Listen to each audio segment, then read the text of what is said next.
Hey guys, OPB here, coming at you with a super quick video. I'm going to be talking real quick about hydration systems for bugging out. I like the canteen, the 1 quart canteen system with the cup and cover. I've used it for many years, both plastic and stainless steel. I like the stainless steel because I can remelt it in the winter time. I had a lot of problems with my plastic canteens cracking in the winter. They don't handle minus 30 degree temperatures well. Neither do the stainless steel ones. Like, it still freezes, but I can throw it on the fire, right?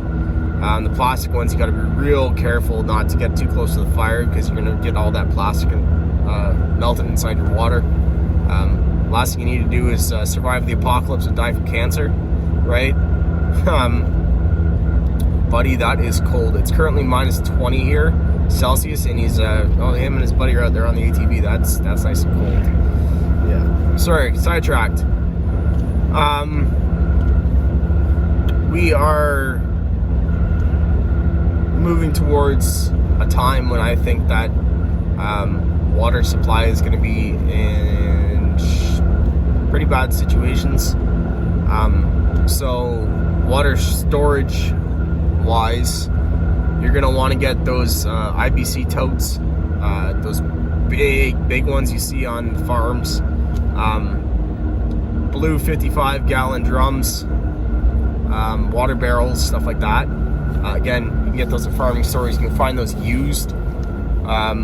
Make sure they didn't have any chemicals or anything in there.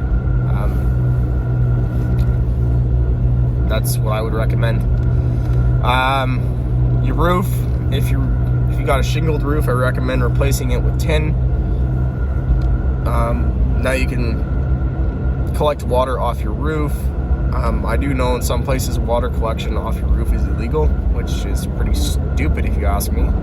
But clearly not everyone has a brain in their head. So apparently you're not allowed to drink water because that's illegal. But cool. You're going to want to find a way to store that, and make sure that they're where you want them prior to you using that stuff. There is no way in hell you are moving an IBC tote full of water without a skid steer or a telehandler or a forklift. You're not doing it, okay? They're heavy, okay, like a couple thousand pounds.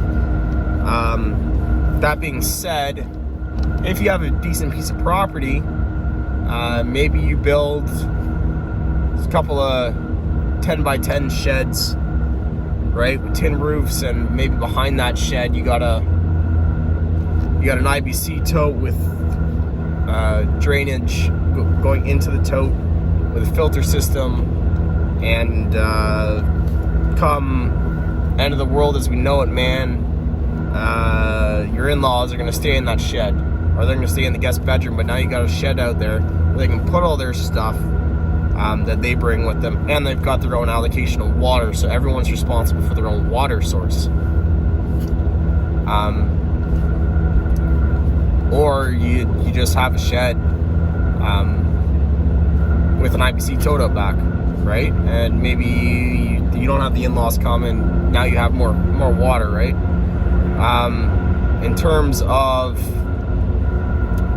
larger structures or your house even, planters underneath the windows act as two things. One, now you can't smash my window with a crowbar without me seeing you. So now, congratulations, punk, you're a target. And also underneath said planters, you can make faux covers, like facets on the front with a door. Then you can put water carriers inside. Maybe you have a rainwater collection system that both waters your plants, so now you're not paying for that off your water bill or whatever. And And when they're watered, maybe you turn a dial or turn a tap off to your sprinkler system, and it fills up your water carrier underneath. And then maybe you take that water and then you filter it for the week, and you use it when you go to work, or you stockpile it, or what have you. But it's not an eyesore kind of thing, right? I don't know about you guys, but if you're into preparedness, the wife sometimes is not so happy with how things look. So if you try to pretty it up a bit, they'll probably be more receptive to it. Okay?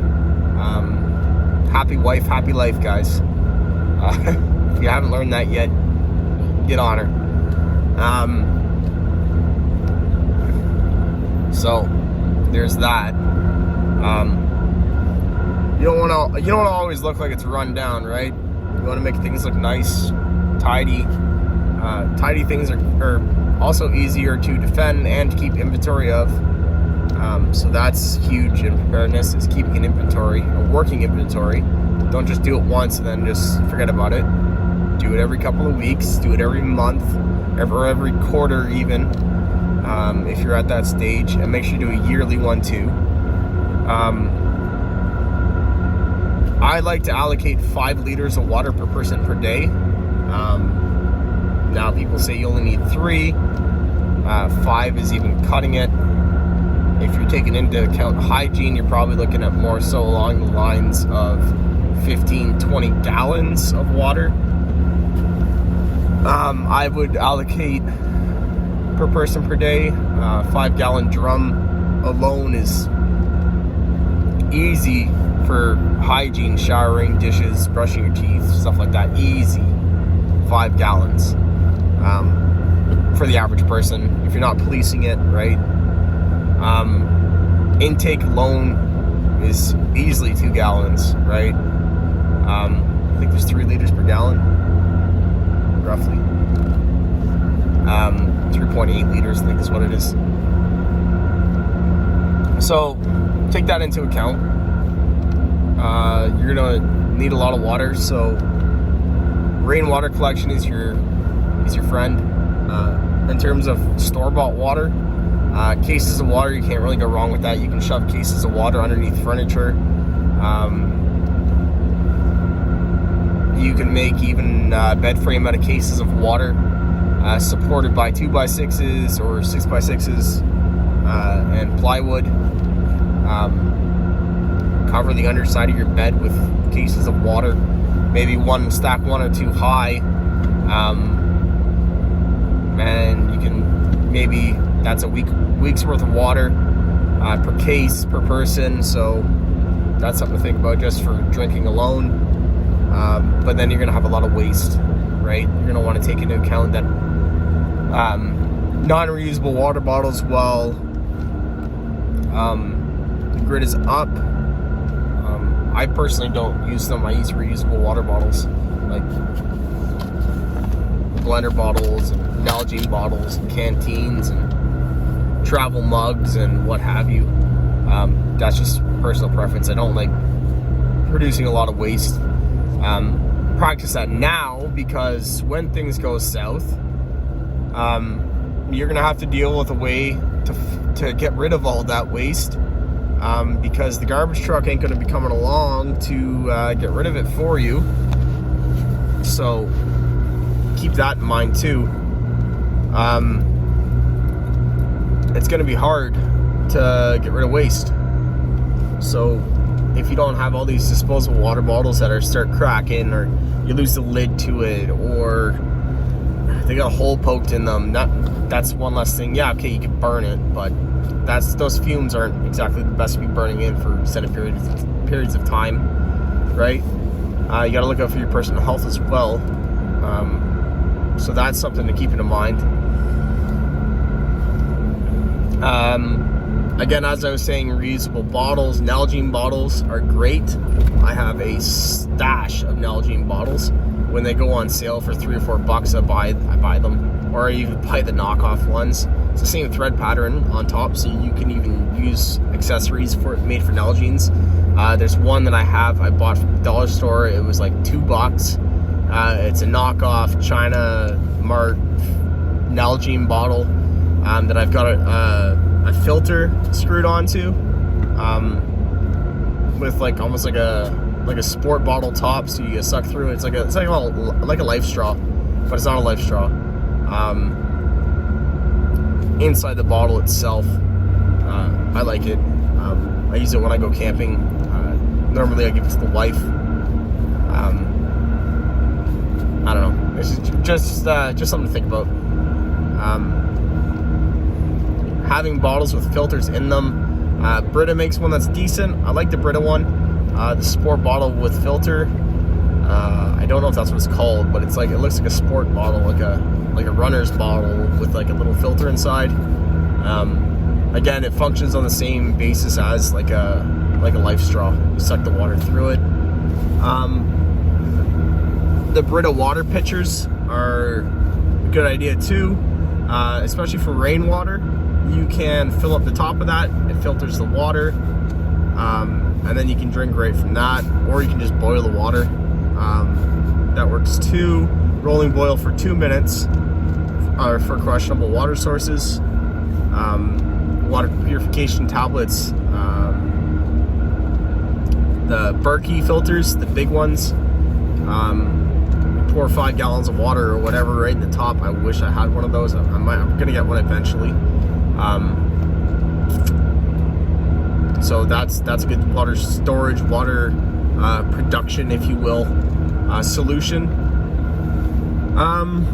Stuff like that, like cast iron pots, stuff that you can boil water on an open fire with. I would put that into water storage as well. It's not really storing water, but it is procuring drinkable water, potable water. Definitely something to put into your stores, in your stockpile, stuff like that. Yeah, so that's what I would start thinking of on water storage, water procurement, stuff like that. Stay tuned for future videos. Don't forget to like, share, and subscribe. You can check me out on BitChute. Same name, OPB, Ontario Preparedness Bushcraft on BitChute. I do have a Patreon. You can check me out on Patreon. If you wish to donate to the channel, you can find the link to my PayPal in my BitChute channel. Again, all donations, I'm not compelling you to do this, but if you wish to support the channel in a monetary sense, you can do that. I'm looking to grow the channel, so the more time that I can allocate towards growing the channel, the better. And you can check me out on Instagram. You can private message me there if you wish. YouTube used to have a messaging feature, but it's no longer a thing. So if you have a question for me, you can message me on my Instagram page, which is OPB_survival on Instagram. I'm going to be making an email address soon. Once I do that, you can email me, and I will get back to you as soon as I can. Once I do that, I will post the email up for you guys to use. You can check out on Instagram as well. There will be a link coming soon for an online store that I've created, utilizing equipment that I've used, equipment that I do use, equipment that I've used in the past, equipment that I've recommended and I've tested out, some stuff my members of my tribe have used, that they highly recommended, that I've tested, stuff that I think is a good investment. It's all on there. It's not currently up and running yet, but stay posted, and it'll get going. I gotta do some technical support stuff there.